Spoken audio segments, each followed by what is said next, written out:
Hey everyone, I'm Scott Stokely. We're going to start with a cameo from Proctor and Simrad and Smentini Disc Dice. And Smentini Disc. Oh, they took advantage of the chance to make a plug. You know I love that. So this is my post-tournament summary of the 2024. Thanks, guys. Prodigy presents WACO, and I'll be doing this at the end of every single tournament this season. I'll be talking about not just how I played, but about the event or anything that I think is interesting or fun. And I'm going to start this one off by saying something that I won't be saying often this year, I don't think. But I am not disappointed that I didn't make the cut. And I mean this. I'm not going to be out here every time if I miss the cut or don't cash saying, oh, I'm just so happy to be out here. It's like, no, I'm out here to compete. I will be terribly disappointed when I'm not competitive on a weekend. But I will cut myself slack because it's the first tournament of the year. So just this once, I'm going to let myself off the hook. But yeah, the tournament started off amazing. We went out to the Beast, which is one of the funnest courses on tour, and I birdied the first 2 holes. And I was positive at that point I was going to shoot an 18 under. I was going to run away with this thing. Like literally after 2 holes, I had a perfect birdie ratio for the season. And then I didn't. I got into the woods, which I love the woods. That's where I crushed it last time. I bogeyed 2 of the holes that are 250 feet without out of bounds. And that's wild because like every hole's missable, but you're not supposed to bogey the 250 foot holes. So I lost 3 or 4 strokes to everybody in the field just on those 2 holes. And that was kind of heartbreaking, 9 holes into my tournament. And never really came out of it. So had a flat 990-ish round, whatever. I mean, or 990, yeah, something like that. It's not the end of the world, but certainly it's, 25 points below my rating, so it's not good.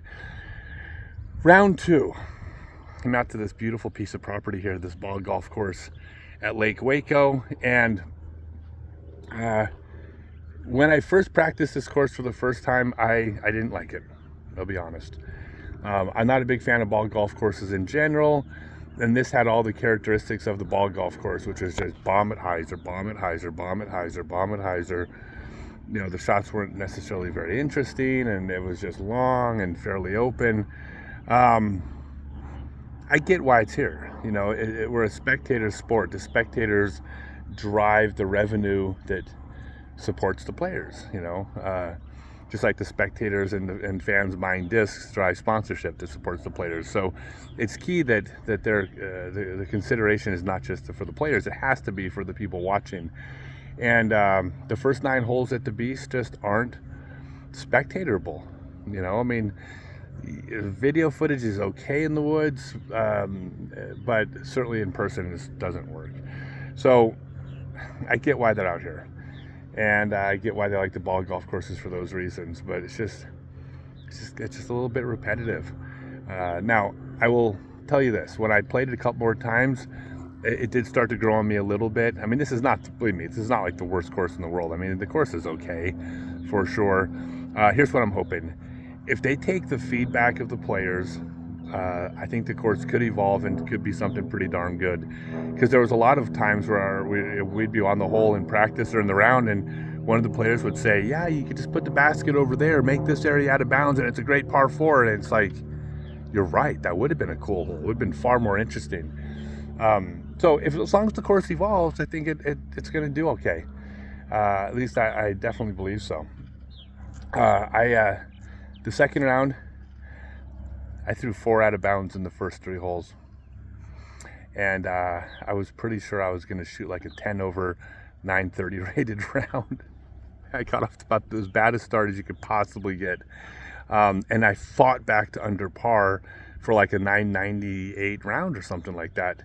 And it's so funny because when you finish strong, like you feel really good about it. Whereas if I had been like 6 under and then bogeyed the last 4 holes, I would have been devastated at a couple under, but instead it went the other way around. I actually felt pretty good. So not too shabby, I guess. Not great, but could have been worse. All right. So here's the fun part. On Friday night, after 2 rounds, I said, y'all are being too nice to me. Please be mean.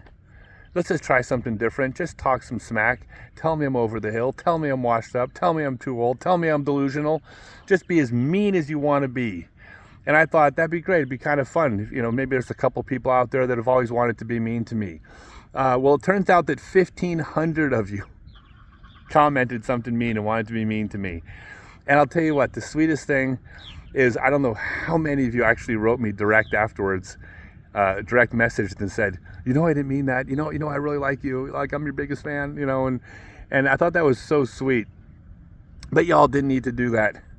Look, the minute I get offended by a joke, just put me down. Like, that's it. That's like, I've just crossed this invisible line where I don't even want to be walking this earth, because jokes are jokes and jokes are funny, especially if the intention of that joke is humor. I will never be offended at anything you say. So I appreciate that. Now, I don't want you to be mean every post. I like you guys being nice to me. It's something that I really enjoy.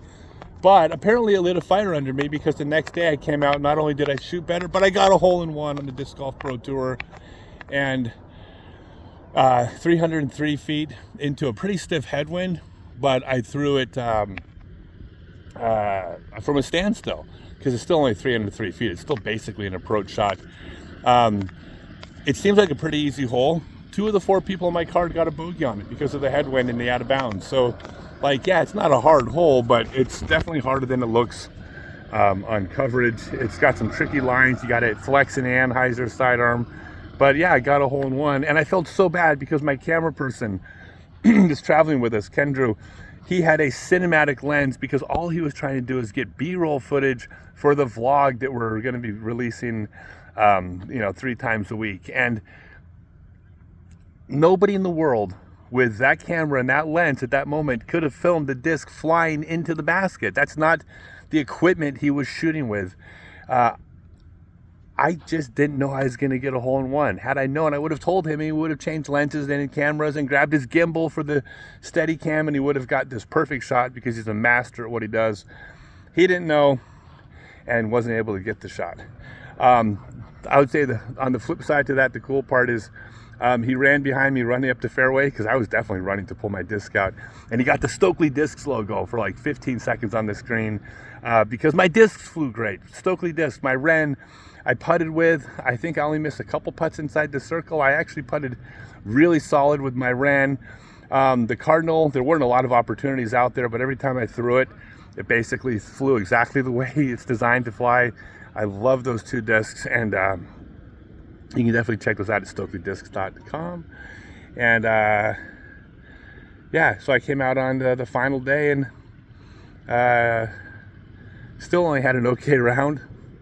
The funny thing about the ace was that it came right after 3 bogeys, and then the hole before that was a birdie. So actually, for those 6 holes, I shot par. So all the ace did is brought me back to a par for those 6-hole stretch, but I still shot. I shot definitely better. It's the talent out here is unbelievable, you guys. Like, I mean, like, I didn't play well. I mean, I'm within a couple strokes of everybody from Conor O'Reilly to Simon Lizotte to Drew Gibson to Evan Scott to some of the best, very, very best players in the world. And so, like I didn't play well, but they didn't play well. And like Simon said on his thing, if you don't play well out here, like, there's a whole, like, crew of kids that are going to just smoke you. So I need to play better. I will play better. And we will see y'all next week in Austin. Thanks, everyone.